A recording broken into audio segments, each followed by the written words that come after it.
नमस्कार शेतकरी बंधूंनो, आपण इथं ॲनारोबिक स्लरी बॅग युनिट फिटिंग केलेली आहे.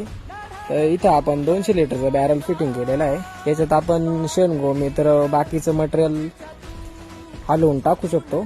आणि इथं त्याचा कॉक एल्बो वगैरे दिलेला आहे. इथून इनलेट आहे त्याचा खाली, इथून त्याच्यामध्ये मटेरियल जातं. हा गॅसचा नोझल आहे, इथून मिथेन गॅस रिलीज होतो. आपण घरामध्ये वापरू शकतो तो. त्याचा मी पुढं व्हिडिओ देऊन टाकेल. हे आपलं आउटलेट आहे. हे एकदम आपण शुद्ध चाळणीने गाळलं तर त्याच्यामध्ये काही येणार नाही. हे शुद्ध राहणार आहे पूर्ण. हे आपण डायरेक्टली ड्रिप इरिगेशन मध्ये सोडू शकतो. हे कुठल्याही प्रकारचं फिल्टर ड्रिप वगैरे चॉकअप काही करत नाही.